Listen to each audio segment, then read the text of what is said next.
नहमदुहु व नुसल्ली अला रसूलिहिल करीम औज़ु बिल्लाहि मिनश शैतानिर रजीम बिस्मिल्लाहिर रहमानिर रहीम रब्बि इश्रह ली सदरी वयस्सिर ली अमरी वहलुल उक़दतम मिन लिसानी यफ़क़हू क़ौली।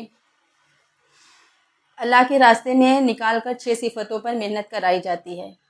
इस पर अमली मश्क करने से दीन पर चलना आसान हो जाता है। ये 6 सिफ़ात पूरा दीन तो नहीं है, लेकिन अगर हम इस पे मेहनत करेंगे तो हमारा दीन पे चलना हमारे लिए बहुत आसान हो जाएगा।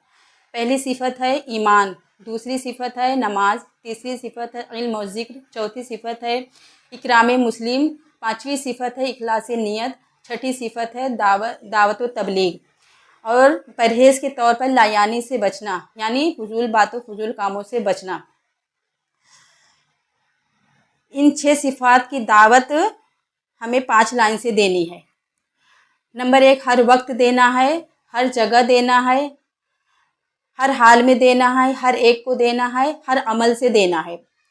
ईमान के बगैर अल्लाह को पहचान नहीं सकता, नमाज के बगैर अल्लाह के हक़ को अदा नहीं कर सकता, इल्म के बगैर अल्लाह की मंशा को पहचान नहीं सकता, ज़िक्र के बगैर अल्लाह के हक़ को अदा नहीं कर सकता, इकराम के बगैर कुछ बचा के ले जा नहीं सकता और इखलास के बगैर अल्लाह से कुछ ले नहीं सकता, दावत के बगैर इंसानियत को कुछ दे नहीं सकता।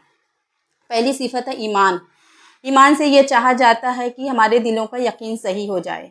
ईमान का कलिमा है ला इलाहा इल्लल्लाह मुहम्मदुर रसूलुल्लाह और इनमें 4 बातों का ध्यान रखना ज़रूरी है। नंबर 1, कलमे का सही याद हो, कलमे के अल्फाज सही याद हो। नंबर 2, उसके माने का पता हो। नंबर 3, उसके मतलब का इल्म हो। नंबर 4, उसके तकाजे को जानकर उसको पूरा करना। कलमे के अल्फाज हैं ला इलाहा इल्लल्लाह मुहम्मदुर रसूलुल्लाह, उसके माने हैं नहीं है कोई माबूद अल्लाह के सिवा और मोहम्मद सल्लल्लाहु अलैहि वसल्लम अल्लाह के रसूल हैं। ला इलाहा इल्लल्लाह का मतलब है मखलूक से कुछ नहीं होता अल्लाह के बगैर और अल्लाह सब कुछ करते हैं मखलूक के बगैर। मखलूक सारी की सारी अल्लाह की मोहताज है और अल्लाह इनमें से किसी भी चीज़ का मोहताज नहीं है। अल्लाह सब कुछ के बगैर सब कुछ कर सकता है। दुनिया के तमाम इंसान और जिन्नात मिलकर किसी एक भी इंसान को नफ़ा पहुंचाना चाहें और अल्लाह नहीं चाहेगा तो नहीं पहुंचा सकते, और दुनिया के इंसान और जिन्नात मिलकर किसी भी एक भी इंसान को नुकसान पहुंचाना चाहें और अल्लाह नहीं चाहे तो नहीं पहुंचा सकते। इस बात का यकीन हमारे दिलों में आ जाए। और कलमे का दूसरा जुज़ है मुहम्मदुर रसूलुल्लाह। इसका मतलब है हुजूर सल्लल्लाहु अलैहि वसल्लम के मुबारक पाकीज़ा और नूरानी तरीक़ों में ही दुनिया और आखिरत की 100% कामयाबी है, और उससे हटकर जितने भी तरीक़े हैं हमारी ज़िंदगी में दुनिया और आखिरत के, उसमें 100% नाकामी है। अल्लाह के यहाँ वही अमल मकबूल है जो हुजूर सल्लल्लाहु अलैहि वसल्लम के तरीक़े के मुताबिक किया गया हो। अल्लाह जल्ले शाना हुजूर सल्लल्लाहु अलैहि वसल्लम से इरशाद फरमाया, आप कह दीजिए कि अगर तुम अल्लाह से मोहब्बत करना चाहते हो तो मेरी इत्तिबा करो, यानी मेरी फरमाबरदारी करो। अल्लाह तुमसे मोहब्बत करेंगे और तुम्हारे सब गुनाह बख्श देंगे और अल्लाह बहुत बख्शने वाला है। एक हदीस पाक का खुलासा है, जिस ज़माने में दीन मिट रहा हो और सुन्नत तरीके ज़िंदगी से निकल रहे हों, उस दौर में उस वक्त में एक सुन्नत का ज़िंदा करना 100 शहीदों के सवाब के बराबर है। 100 शहीदों के सवाब के बराबर है। इस बात का यकीन हमारे दिल में आ जाए। और कलमे का तकाज़ा क्या है? कलमे का तकाज़ा ये है कि अपनी मनचाही ज़िंदगी को छोड़ दें और अल्लाह जैसा चाहता है हम वैसी ज़िंदगी गुजारें। अपनी मनचाही ज़िंदगी को छोड़कर रब चाही ज़िंदगी को हम गुजारें।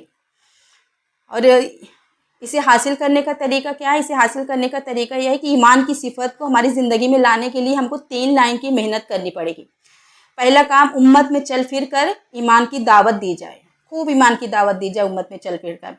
हुजूर सल्लल्लाहु अलैहि वसल्लम का इरशाद है, उस पाक ज़ात की कसम जिसके कब्ज़े में मेरी जान है, अगर तमाम आसमान और ज़मीन और उसके अंदर जो कुछ भी है वो सब एक पलरे में रख दिया जाए और ला इलाहा इल्लल्लाह का इकरार एक पलरे में हो तो वो तोल में वज़न हो जाएगा, यानी ला इलाहा इल्लल्लाह का पलरा जो है भारी हो जाएगा।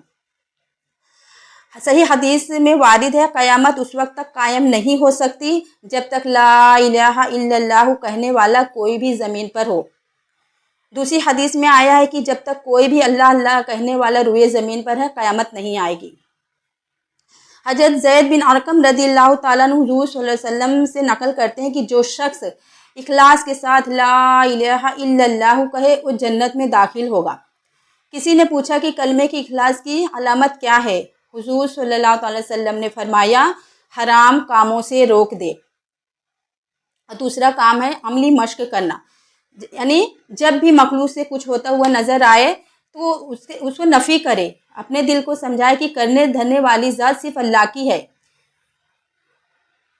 اللہ کی بنائی ہوئی مخلوق پر غور و فکر کرے کہ جس سے اللہ کی معرفت نصیب ہوگی۔ اپنی آنکھوں کا دیکھنا، کانوں کا سننا، زبان کا بولنا اور دماغ کا سوچنا صحیح کریں۔ بول چال میں سبحان اللہ، الحمدللہ، ماشاء اللہ، جزاکم اللہ، اللہ کے فضل و کرم سے ایسا بولتے رہیں۔ تیسرا کام ہے دعا کرنا، ایمان کی حقیقت کو دعاؤں کے ذریعے رو رو کر اللہ سے خوب مانگے۔ یہ 6 صفات میں سے پہلی صفت کا ذکر ہے۔ انشاءاللہ اگلی ویڈیو میں دوسری صفت کے بارے میں ذکر کریں گے۔ جب تک کے لیے السلام علیکم ورحمۃ اللہ وبرکاتہ۔